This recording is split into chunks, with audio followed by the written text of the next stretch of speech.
Join us on a journey in the inner space, that sacred space of being, where we can begin to discover our true self, far beyond the human self. A space of deep peace, a space of pure love, an incredible space of harmony. Let's go there. Let go of the ordinary thoughts.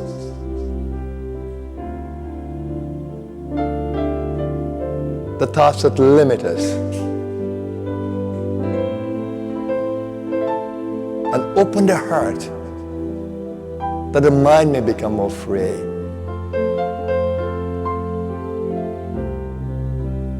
And breathe a little deeply, that your physical body may be revitalized. And observe the beauty of that inner space. A space where we become whole. We become whole. Peaceful mind, loving heart, vital being. A space that can touch our physical world. Opening up our space to embrace a world of peace, love, and harmony. Let's co-create that world together. Come into that space with me. Join us. We invite you to have another view, an inner view that can open up the individual space. To unite with each other across the collective experience of a world. To unite in peace, that peace of spirit, that peace that passeth all understanding.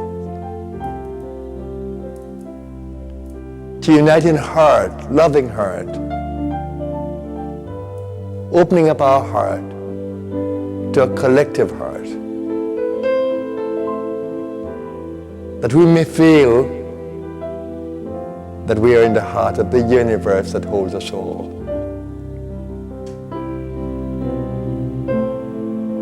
Let's open up the mind and heart to our collective being as a society, reaching out to each other in that space of love and peace, in that space of humility where we acknowledge that we exist in a space of infinite possibilities, far greater than any one of us. Let's come into that space and let's allow ourselves to harmonize as we co-create a new world. A world of peace, a world of love, a world of harmony. Our world needs that.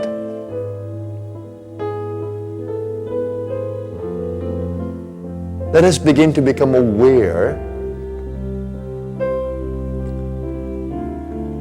that in changing our world, we need to change self.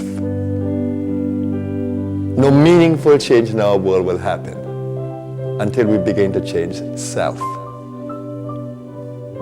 Enter that space within that opens up our being to that which is real, to that which uplifts us, that which can sustain us. A world of peace, love, and harmony. A world that we dream of. A world that can become a reality if we each live it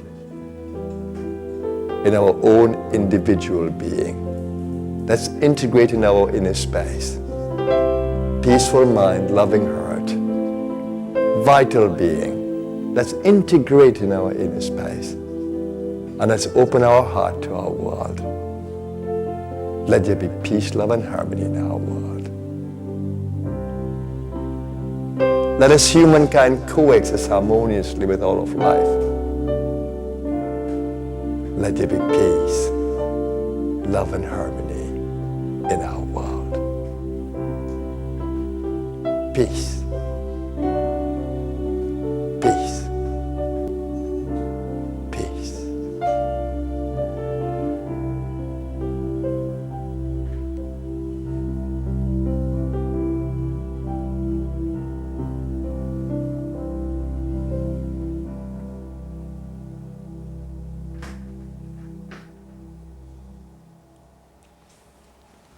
Peace. Venerable Master Sri Vasudeva, thank you for having this glorious moments of peace, of the presence of what we truly are. Allow me to express my gratitude to you, to Blue Star International, and to welcome also our guests from all over the world, Trinidad, Canada, from Holland, from Romania, the citizen of the here and now, the citizen of the new world, the citizen of truth. Thank you.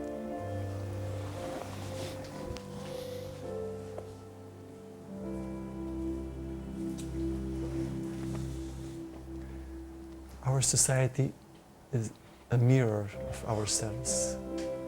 Certainly. Certainly, Professor. And we're not going to go anywhere until we begin to deal with personal self. It's very easy to blame the world around us. But in looking at the outside, first we need to take a look on the inside. There's a saying that when you point one finger in this direction, 3 more points towards you. 3 more. 75% are. Exactly. Exactly.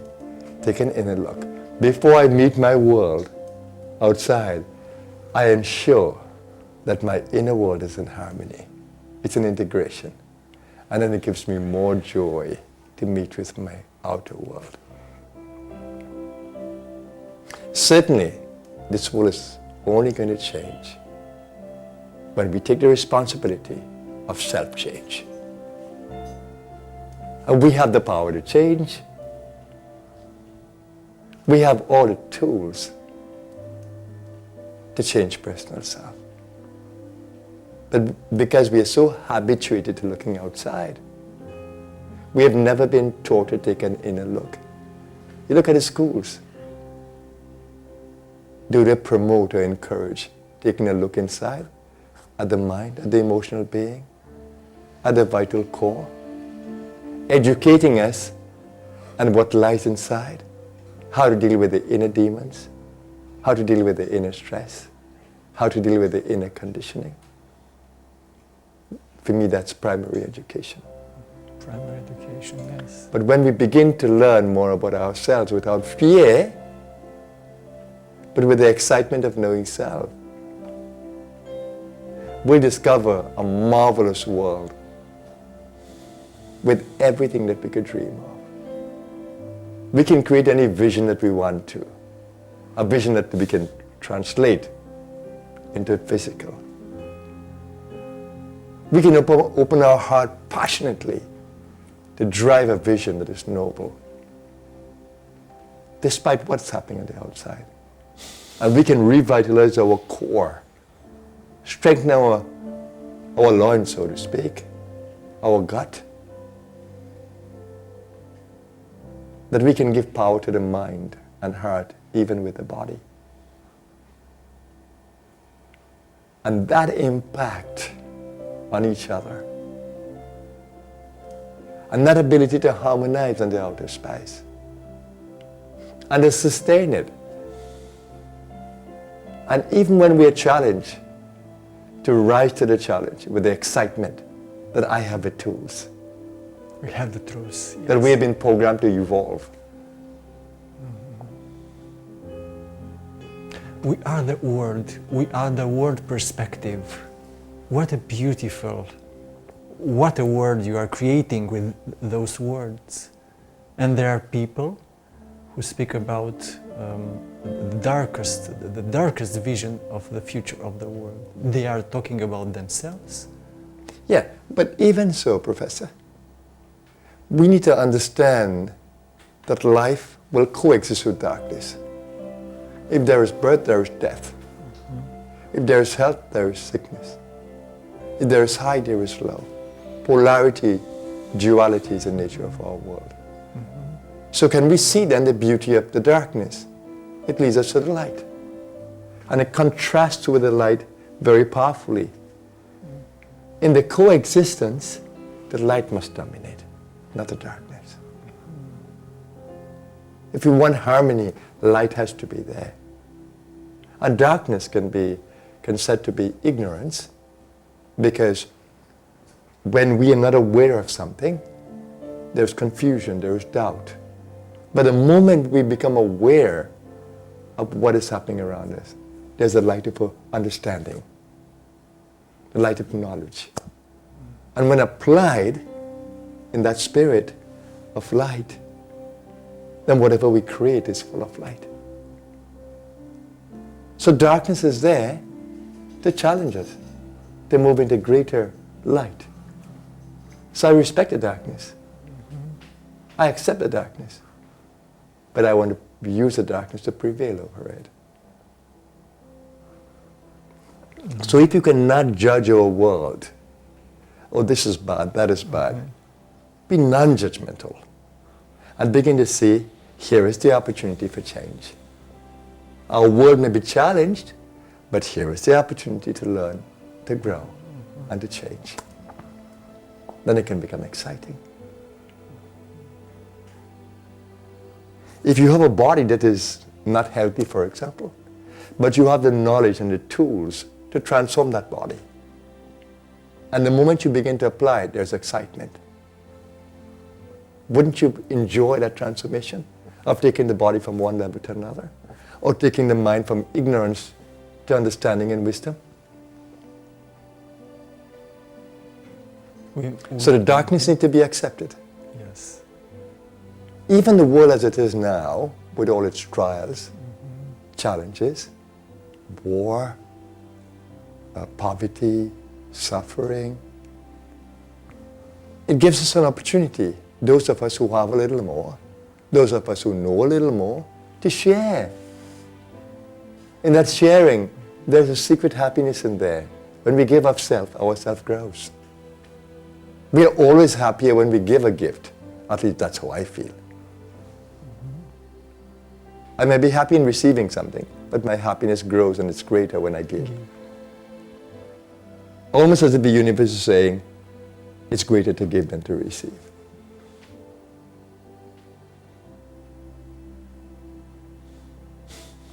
So we need to see the opportunities in life to help to co-create change. But I believe that we are in a process of evolution across our world. We are learning more, we are developing more. The only thing is, we're taking it in one direction, technologically, but what about behaviorally? What about in the inner space? We need to have both side by side. as we grow in technology, the humanity, the social aspect of life is downgraded. But no, we need to have both equal. Then the human being will be more fulfilled. The things of the heart, the things that uplifts the mind. Education for happiness. Education for happiness. Yeah. That's how we'll co-create another world. It begins in the places of education. It begins in every place where we meet. The nature of conversation must be uplifting. The nature of relationship must be uplifting. Teacher to student, therapist to client,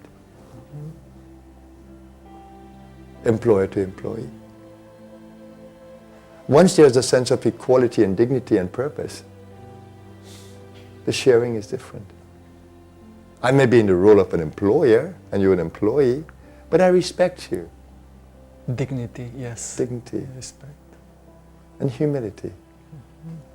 Those are the marks of a great civilization. So the tools to co-create a better world is there. The education about those tools and the use of those tools is what is important. So every schoolroom, every classroom, and every social atmosphere should be filled with learning, education, an older person to a younger person in the relationship of friend or parent. The employer to the employee. Education is there in every aspect of life. But when we lose that spirit of education, that spirit of inquiry, that spirit of investigation, that spirit of exploration, that spirit of adventure, then we deteriorate as a society. So sharing is important, education is important. And not feeling down by the ills of society, but seeing the opportunity for change. Education will help that. So I have a lot of hope for a better world. Of course, it will not happen in my lifetime, but I plant the seeds of thinking that will continue far beyond this body. That my work and whatever I do will live on.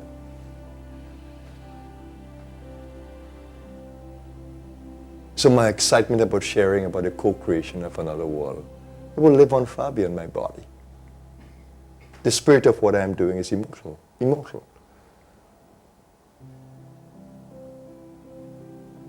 So our society today needs that transformation. If we are to have a society of light and love and peace and harmony, we need that transformation. And it can only begin when we take responsibility for self-transformation. But there must be excitement about self-transformation.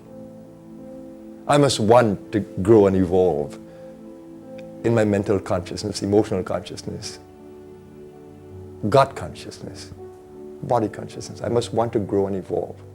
And then we are holistic by nature. So if we evolve, then every part of us should evolve. The way I treat my body should evolve. The way I relate to my world physically should evolve. My thinking should evolve. My emotions should evolve. They should become more refined. And that's my personal responsibility.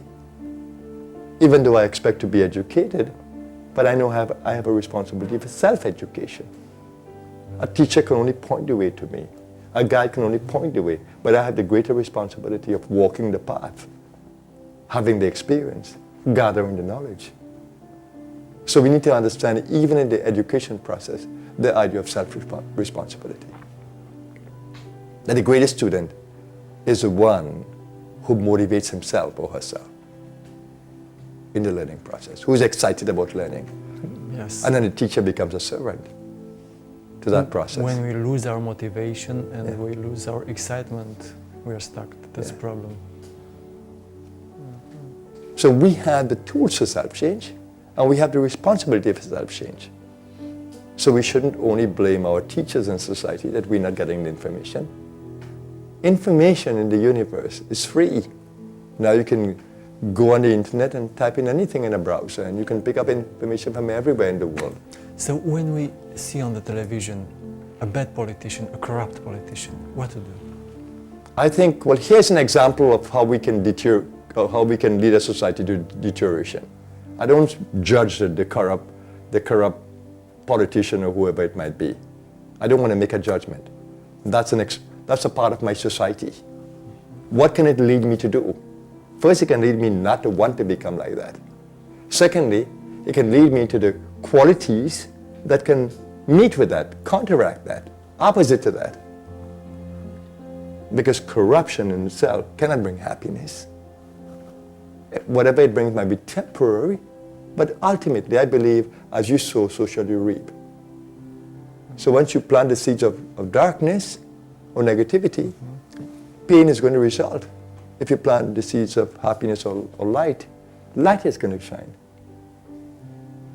So when I see corruption, then I'm more incensed or motivated to do the opposite. To be selfless, to have values.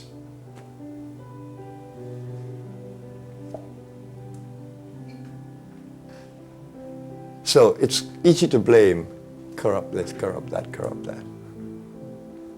Which is to blame? But more importantly, the internals of us should not be corrupted. So I may live in a corrupt society, granted, but does it mean that I should be corrupt inside of my being?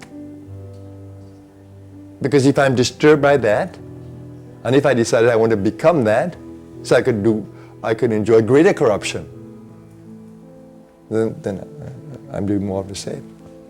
But in order to see the corruption outside, this means that we have the knowledge of corruption inside ourselves. In all of us, we have everything, the darkness and the light. Yes.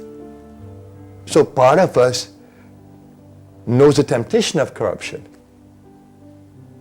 but another part of us knows the light.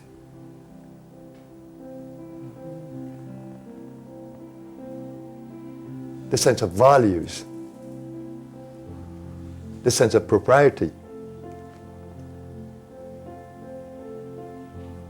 All the seeds for happiness. Yes. So we need to be more educated about self. And that's why I've been speaking about a higher self that exists within us, that lifts us to a greater level of values and consciousness. And a lower self associated with human, lust and greed and power, that's more of a human realm. You look at the animals in nature and you see that. So it's more physical than anything else. And you look at the psyche of man, humankind, spirituality, and you see a different kind of intelligence, spiritual intelligence. So we need to learn more about who we are and our holistic nature. And in my experience, my mind is not my brain. My emotional being, my heart, is not the nervous system of my heart. But rather, it's a subtle energy. Some people call it bioenergy because it features in the body. But it's not of a physical dimension. It's more of a quantum kind of dimension. Energy, subtle energy, waves. Waves. So my mind generates waves in the brain, my heart generates waves in the emotional space, influencing the physical. And I'm not asking people to believe this. I'm asking, have a little experience of how your mind can influence every part of you, to heal your body, to lift your body, simply with the mind power, because it generates waves of energy. For example, if you think of your body cells as being healthy, you think of your body as being healthy, these are waves that generate energy throughout the entire body. And if you combine that thought or vision with a heart that is excited about being healthy, wants to be healthy, and believes itself to be healthy, then there's a powerful healing energy that flows through the body. And if you were to give attention to your core, your vital core, which is in the center of the body, navel area, you can actually feel this revitalizing current passing through your body. This is my experience. That I create waves in my brain. I can influence my brain cells.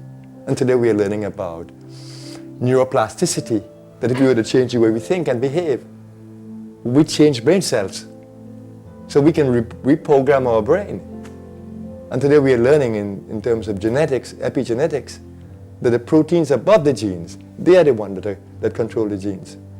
Turn them on and off, simply by thinking and how we behave. So if we can change the thinking and the emotional being and core vitality simply from the energy of another space, then we can change our bodies. So the idea of self-understanding is important. I come from the mystical tradition. My roots are in yoga. So yoga is not a religion. The deeper part of yoga, it's the science of self-realization, of becoming fully aware of self. The science, because it has a methodology, and it lays out exactly what you will experience if you do the particular thing. Of course, the laboratory is not an external laboratory like a chemical lab or physics lab. It's a laboratory of the body, where we produce waves, quantum waves, into the field, simply by how we think or how we feel. So if we can change behavior, thinking or feeling, we can change the body. That's the excitement. And we can change our history of life, our story of life. Yeah. Repeating. And I do believe it will happen as the collective consciousness of our world grows. So, more importantly, is how do we make that shift personally, and how do we inspire that shift collectively? That's what's more important. That's what I've been working on. I continuously work in my inner space to shift my consciousness to always be in harmony, despite what the challenge may be. Darkness doesn't faze me at all. I meet the challenge with the light, with the tools that I have. And then having that self-change inside of me, it empowers me to want to share it. I love being selfless. I love wanting to share what I know. I become excited. And in doing that, then I have the collective to shift. And if I can inspire 2, and 2 can inspire 5, and 5 can inspire 10, and 10 can inspire 50, what is going to happen? It's going to mushroom. Geometrical progression. Yeah. Exponential. Exponential. Yeah. So that's how I'm excited and motivated and sure, certain that our world is going to be evolved. It's going to evolve. No matter what holds it down, one thing that cannot be held down is the evolution of society itself. You look from the dark ages to now, we've been evolving. And think about hundreds of years from now, what's going to happen? So long as we don't destroy ourselves with the amount of technology we have. So notice what's happening. Huge advances in technology. So we can create any weaponry on the planet we want to that can destroy life on the planet. But are we balancing that with emotional intelligence so we don't become angry and barbaric, wanting to destroy everything? This is the work. This is your work. Our work. Balancing.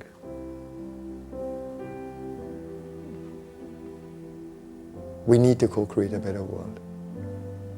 We need to take responsibility for self. We need to learn more about self. We need to be motivated and inspired to share that with others. Our education today has become a job for people. Yeah. It shouldn't be.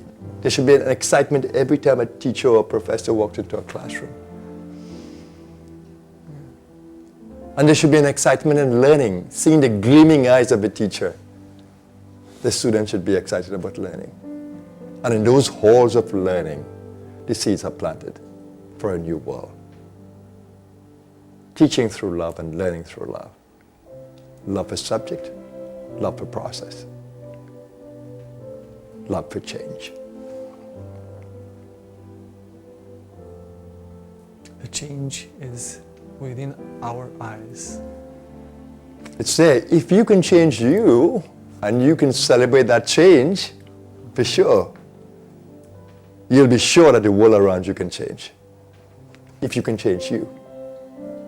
If you can master your mind, if you can open up your heart, if you can manage your bodies well, you know that those around you will be able to do it too. And then whatever you do will be inspiring to another, because you live with this confidence and this joy of the experience of self-empowerment and self-mastery. An idea comes into my mind about a saying that the ultimate change is to change the need for change, for changing. Well, I'm not sure what you mean by that, but we could have a little conversation around it, because I feel it is need that can drive us. So I'm not sure you want to change need. Yes. Because of needs, we're driven. And the need for excitement, the need to learn, the need to grow. So they're needs. So I'm not sure you want to abolish need. No. But need must be abolished on its own when we meet the target. Yes. When needs are no longer important or necessary. Because now the awareness is there, there's no longer need. There's no longer the need for education, because you know, you have a full sense of what is happening around you. There's not a need to pursue joy, because your heart is full and it's overflowing. But so long as there is a lack, I think need is there, until that lack is fulfilled or met.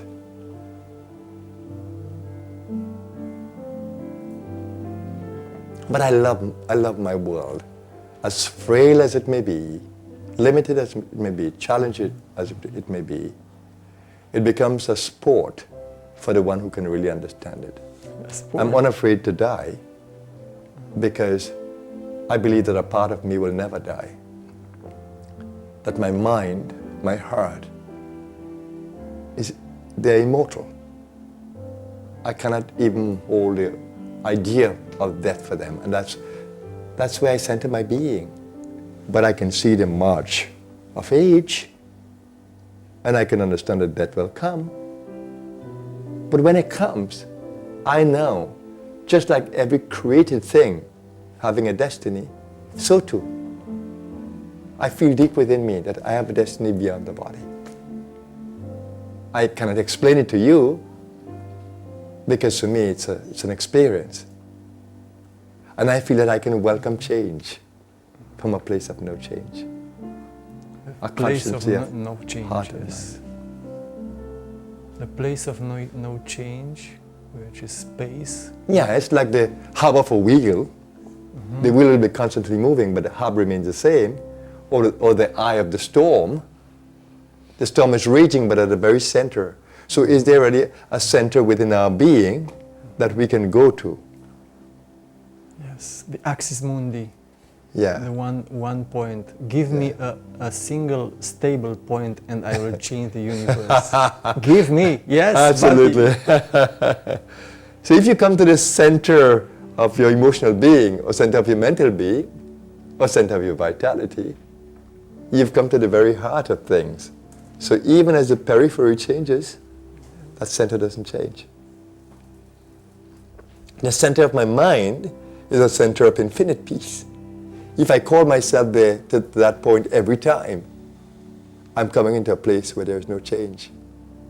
Even as thoughts change, the infinity of the peace that holds the thought doesn't change. If my love is unconditional, and it's at the center of pure loving, even as my emotions change in any relationship, I do not lose the essence of the purity of my love. And if I find a place within me where I can continuously energize my body, and in ancient cultures that's given, the Chinese call that center of the core of the navel area, the dantian. Japanese call it the hara. Yogis call it the manipura. That's a place of revitalizing your physical existence with the energy of another space, the space of unlimited energy. So if you come to that very center, even as the body changes, even as the body becomes tired, the very center of giving out of vitality doesn't. The very center of emotionality doesn't. The very center of thinking doesn't. Infinite peace, infinite heart, infinite core. That stays. So if one can visit there, that place, one can live in the consciousness of being, consciousness and energy, even amidst change, the hub of existence. That's the idea.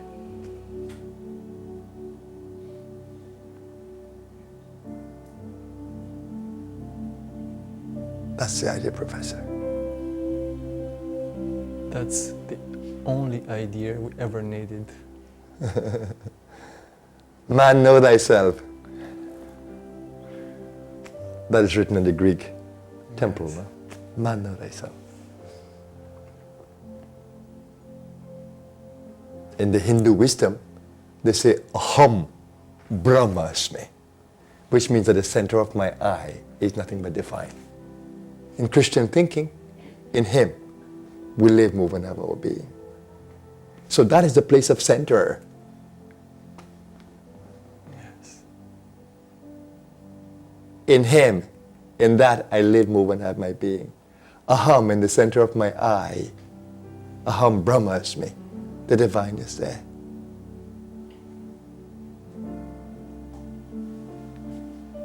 So that call to the very center of being, you may call it meditation. When you let go of the thinking and you come to that very center where there is silence, peace, inner listening, where the heart goes right back to its essential place of pure loving, pure intent, then you are in the center of your divine space.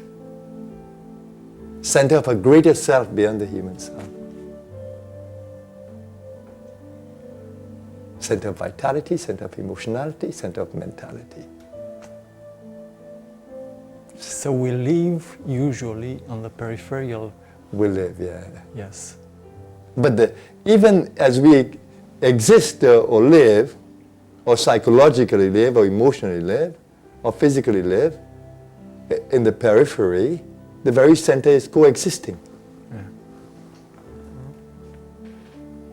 So it is possible then, as we experience the periphery and live in the periphery, that we can also be aware of the core.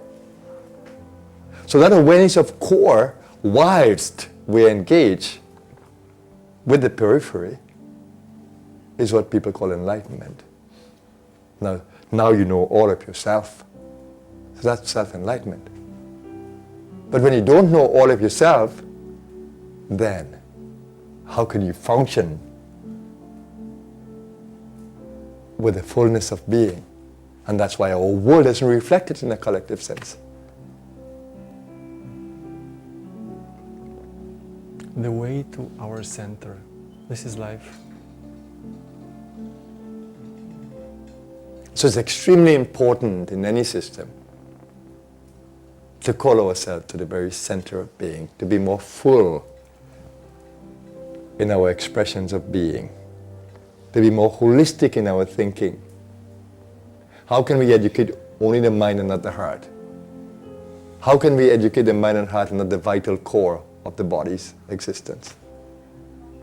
Education must deal with mental, emotional, vital. All the levels, yes. And that which is beyond. That which holds everything. That which holds the mind. That which holds the heart. And which holds the vital core.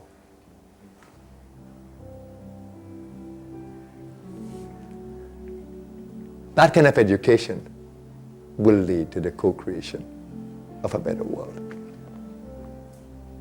Take, for example, because we have lost that center, we abuse the earth.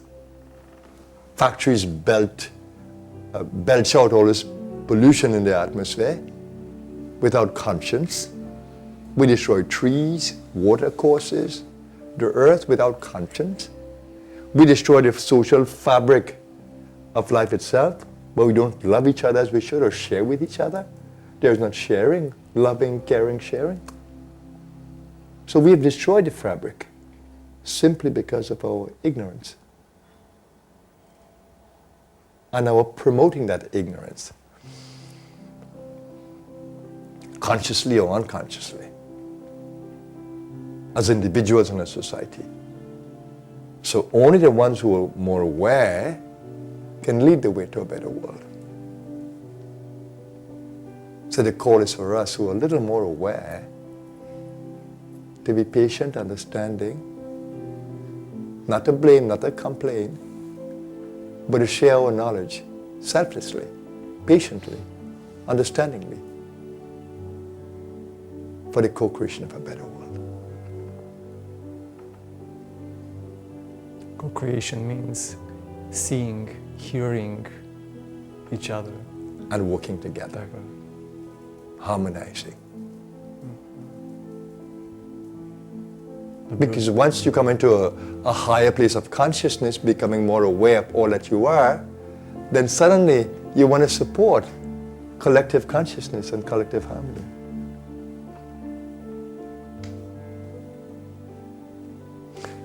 Gandhi said, you know the famous saying, you must be the change that you want to see in the world. Otherwise, the world will not change. No. Yes.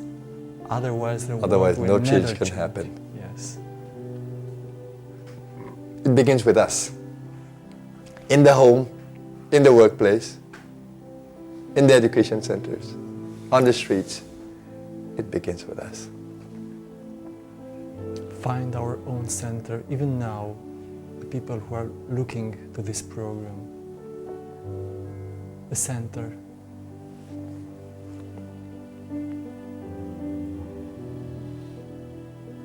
So we need a better world.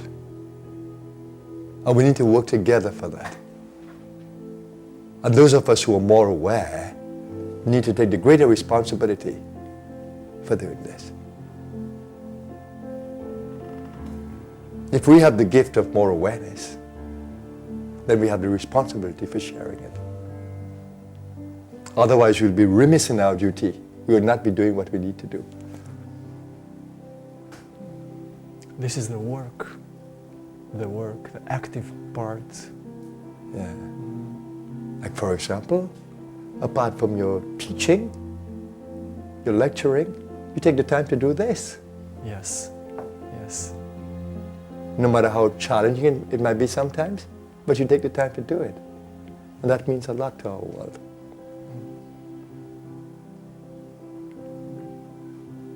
That's the kind of thinking we need. That's the kind of expression we need. Yes. The professor has to be the change that he wants to see in his students.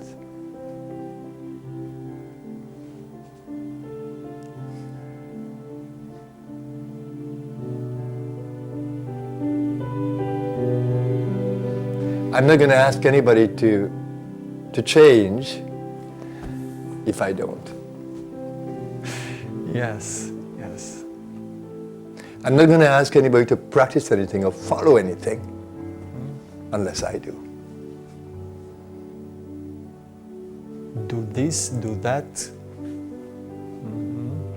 Behave yourself.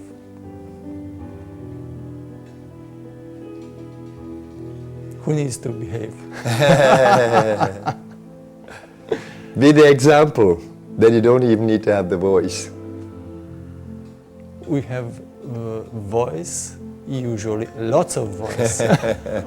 For sure. We don't have the power to center ourselves. Presence. So in the rush hour, when we are jammed, lots of noise, we are hurrying. What to do then? Yeah, that's a good question. The rush hour may exist outside. But why does it have to exist inside? The rush hour from inside us, ourselves, does not. We're in charge of the inner space. We're not in charge of the rush hour outside. We don't even know how that's going to change. But we can change our attitude towards it. Instead of spending a whole 2 hours complaining, why don't we use that time creatively to listen to something? To put on a little music in the car that can educate you, that can entertain you, that can create harmony within you. You can learn something right there in that time. Or you can send out good vibes towards the space around you. And if we do it collectively, perhaps solutions may emerge. Everyone will love the rush hour. Maybe there will not be a rush hour because everybody would want to find a solution. Leave the cars home, find another way of doing things. Maybe it will influence the system, the change. And the system will be not under stress with everybody blaring and complaining and fighting. People will be working towards change. Saying to the higher powers, we will help. There'll be more collaboration, cooperation, co-creation. It's all within us. There's always something we can do. The rush hour need not be on the inside. It becomes very stressful when we bring the rush hour inside, but we don't need to.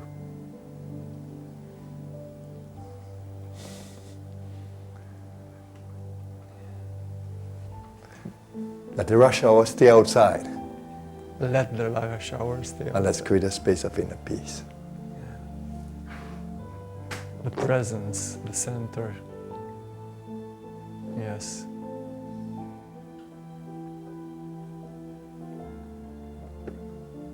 If you wish, you can take a few moments to create that space in our little collective existence. And I'm sure when this program is heard, it will inspire change in a greater collective. Yes. It begins with being able to observe all of me. Even as you look at me, be aware of your physical body and let it completely relax. Even as thoughts want to arise in the mind, give attention to the peace behind the thoughts. Let that be more important than the thought.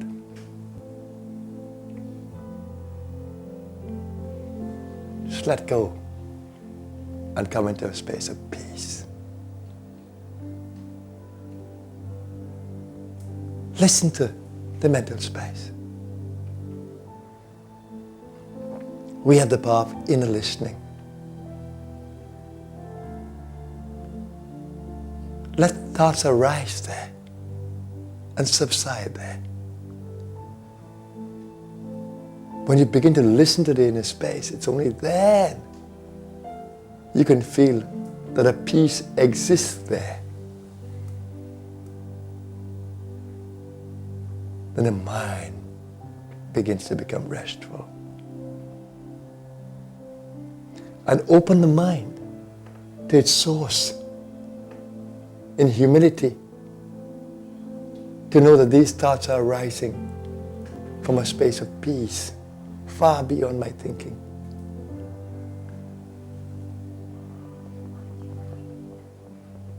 I'm humble to that space.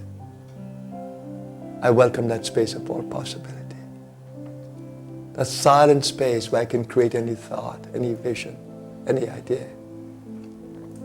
And I hold myself in that silence. I center myself in that silence. And in that silence, I breathe deeply. And in that silence, I breathe out.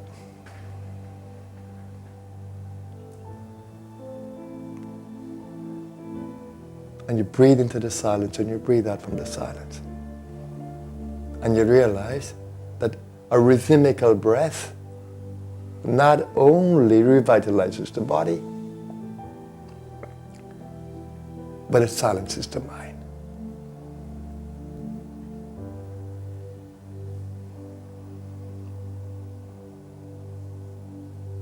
Rhythmical breath. Slow and gentle, no stress. Observing how the body relaxes with the breath. As you breathe out all stressful emotions right down the body to the feet and into the earth. And breathe in, welcoming that contact with the earth.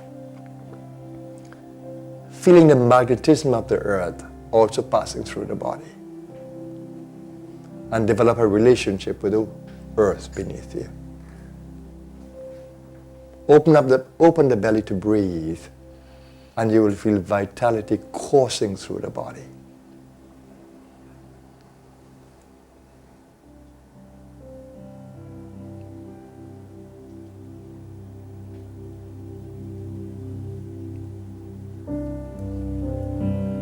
Vital core.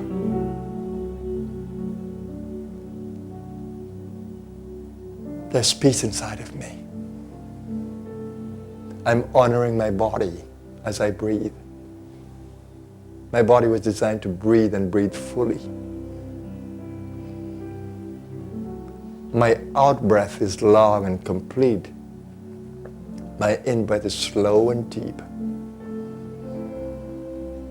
I welcome the air into my lungs, and I cleanse my lungs every time I breathe out.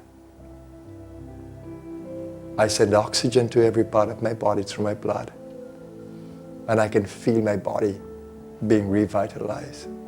My mind becomes quiet in the joy of this experience. And I focus on the center of my chest, and I hold the awareness of love. Breathing into my heart, lovingly. Centering in that heart space where love is pure.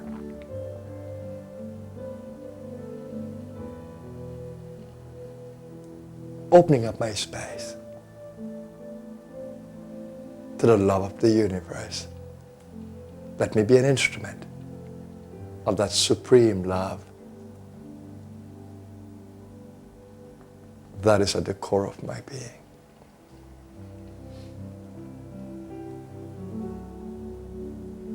So I breathe into my belly area, I breathe into my heart, and I take the breath right up to the top of the shoulders and into the head. And I breathe with an awareness of my total being. Peaceful mind, loving heart, vital core.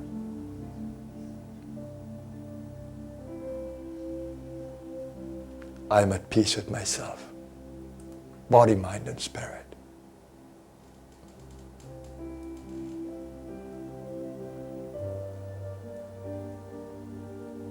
And in that beauty of being, I want to touch my world.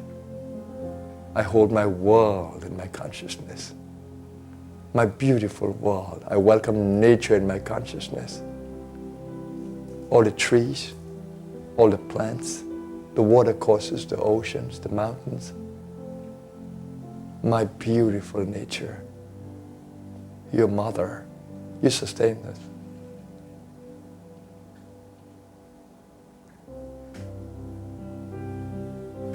And harmonize with the natural world around you. The atmosphere, the sunlight, the moonlight, the stars, the earth.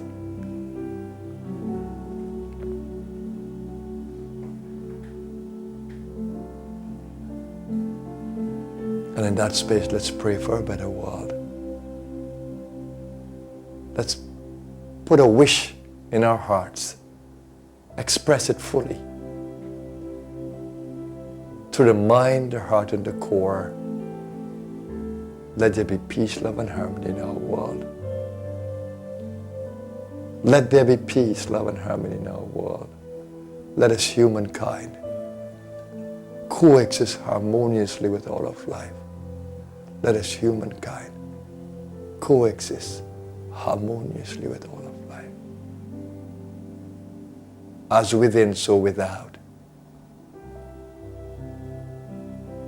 As within me, so without.